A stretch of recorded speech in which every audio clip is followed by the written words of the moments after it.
Pozdravljeni. Pred veliko nagrado Avstralije je potrebno narediti še zadnji brifing.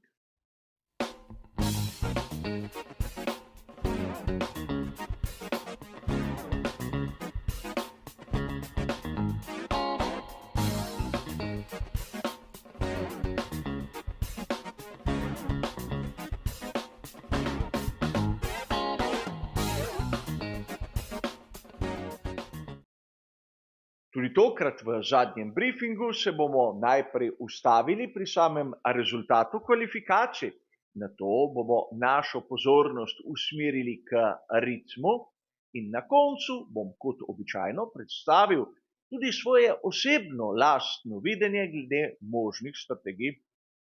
A začnimo na začetku s samimi kvalifikacijami, kjer smo videli tako prijetna kot tudi neprijetna presenečenja.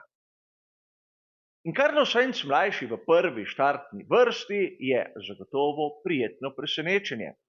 Pred 2 tednoma je bil prisiljen izpustiti veliko nagrado Savdske Arabije zaradi vnetega slepiča. In seveda na začetku tokratnega vikenda, posvečenega veliki nagradi Avstralije, sploh nismo bili prepričani, če bo sploh nastopil. A kljub vsemu v prvi štartni vrsti kot najboljši Ferrari. In to nam kaže, da Carlos Sainz mlajši je sposoben biti vodilni voznik v ekipi. Sedaj, ko se je malce bolj postavil zase, je tudi očitno, da na kvalifikacijah zna doseči rezultat. Po drugi strani ne moremo mimo dejstva, da je Charles Leclerc razočaral. Dobro so nam znane njegove lastnosti, predvsem ta, da na samih kvalifikacijah je izjemen. A tokrat, bodimo iskreni, kaj izjemnega nismo videli. Poleg Verstappena, Sainza sta pred njim tudi Perez in Norris.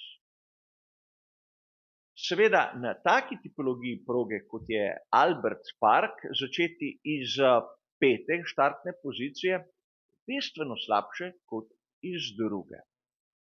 A tudi pri Ferrariju se bodo morali sedaj odločiti, ali bodo podprli Sainza ali pa, sam dodam kot običajno, Leclerca. Videli bomo na sami veliki nagradi.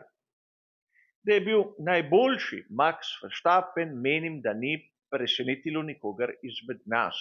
Mene je bolj presenetilo to, da zaostanek je bil relativno majhen tako do Sainza kot tudi Pereza.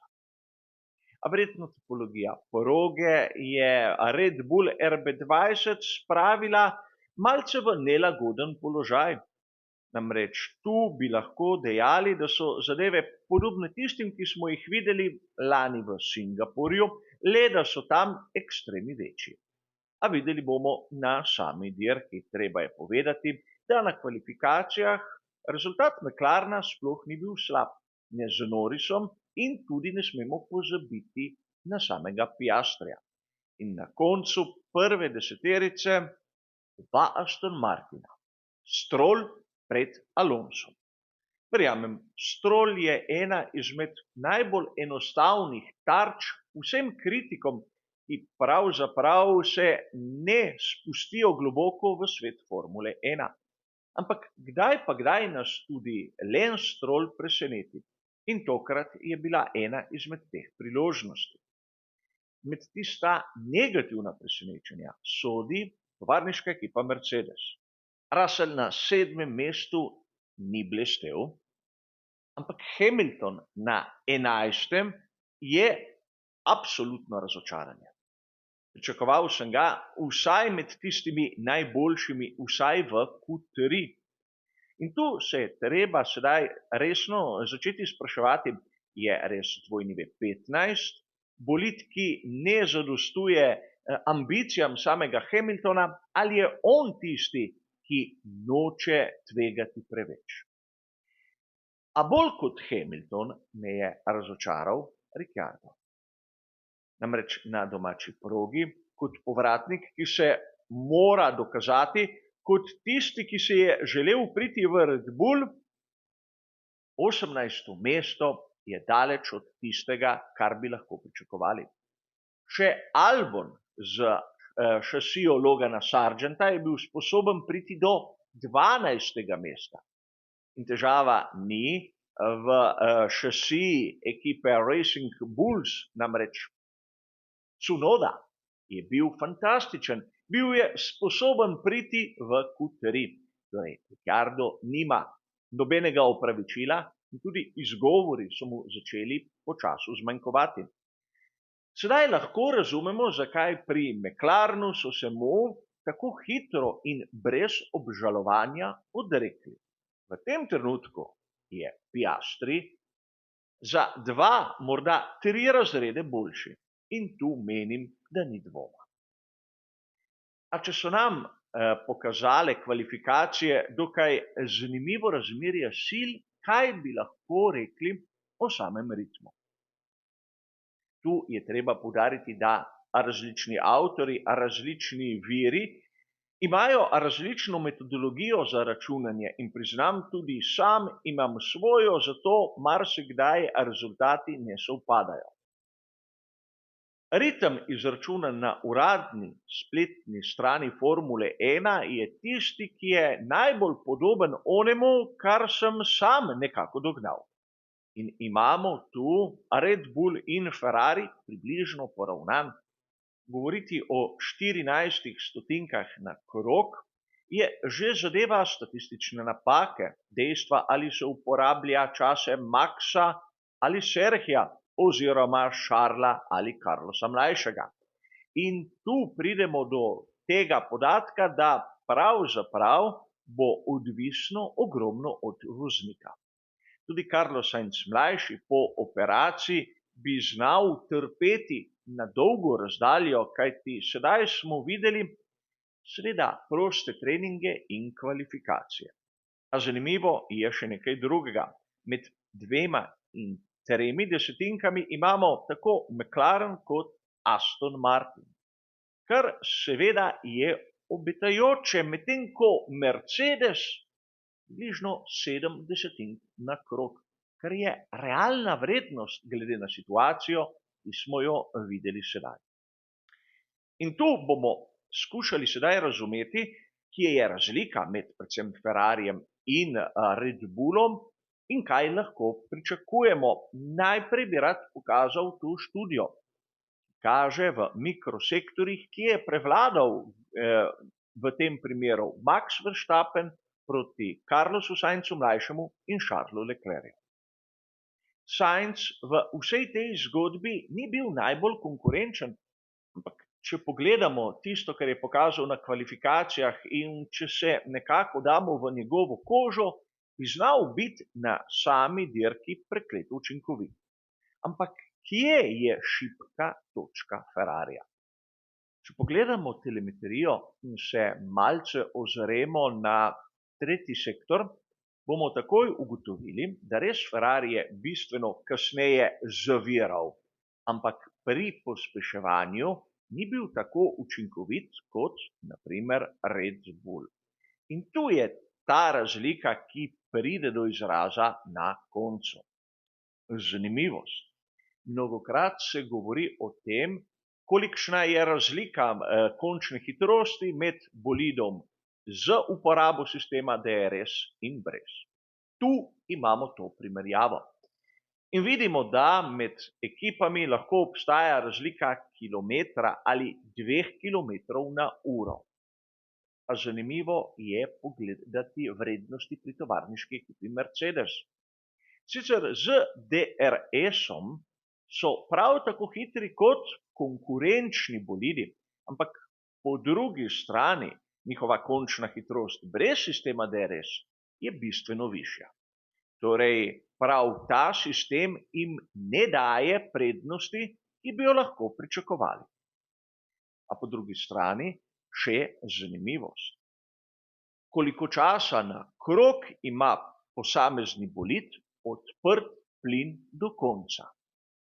Podatek, ki na prvi pogled ne pove absolutno nič, ampak bolid, ki ima visoko količino zračnega upora, lahko si privošči pravzaprav imeti plin odprt več časa, ne bo dosegel tako visoke končne hitrosti in seveda tu je rezultat.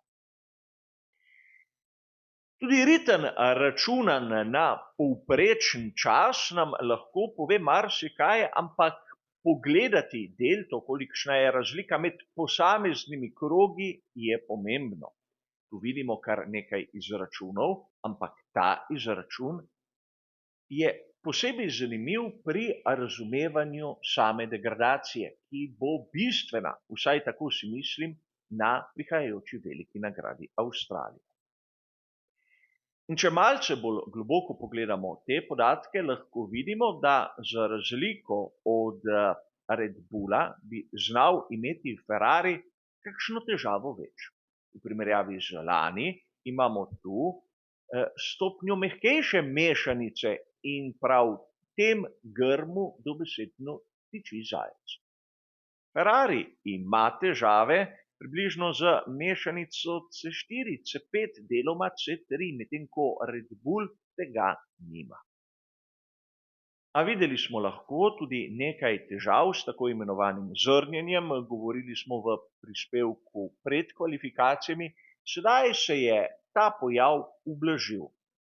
A vseeno, na dolgo razdaljo Ferrari nima kakšne velike fleksibilnosti, ki si jo lahko privošči Red Bull. Vsaj tako je moje osebno mišljenje.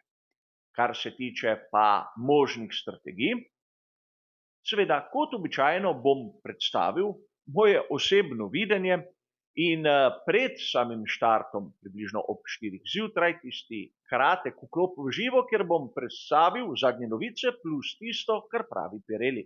V komentarju bo sledila bolj podrobna analiza. Ampak po mojem mnenju, po mojem videnju, za veliko nagrado Avstralije je možna ena sama učinkovita strategija. Seveda brez upoštevanja ali čakanja rdečih zastav ali varnostnih avtomobilov, da smo si na jasno.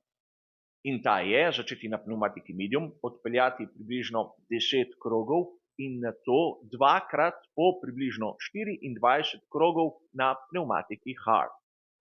Seveda dolžina teh dveh delov lahko malce varira, odvisno pač od dogajanja na sami progi. To bo po mojem osebnem videnju tista glavna strategija, tista, ki seveda ni ne vem kako fantazijsko zanimiva, ampak bi morala pripeljati pravi rezultat. Je seveda tudi izraz tistega, kar so ekipe ohranile kot sete pneumatike. Imamo v teoriji drugo varianto, drugo možnost, ki pa je malce manj verjetna, še posebej zato, ker nisem prepričan, da ima kdo sploh dovolj setov za kaj takega. Začeti na pneumatiki medium, odpeljati 14 krogov in zadevo ponoviti v drugem stintu. Ko opravi s tem še zadnji del s približno 30 krogi na pneumatiki hard. In seveda to je bolj neka opcija, ki pa po mojem videnju sploh ni realna in dvomim, da bi si jo kdo izbral. Za konec še tista malce bolj drzna izpeljanka, ki je pa zopet na meji mogočega. Začeti na pneumatiki soft, odpeljati približno 6 krogov in nato 2 dela na pneumatiki hard z približno 26 krogi za vsak set. A kot sem povedal, le prva varianta mi je tista, ki mene osebno najbolj prepriča. Običajno vam podam 3, zato sem tudi tokrat to storil. A kot sem že povedal, analiza sledi po dirki. Kar se tiče zadnjega briefinga, kot ste razumeli, je pa to vse. Hvala za vašo pozornost in nasvidenje.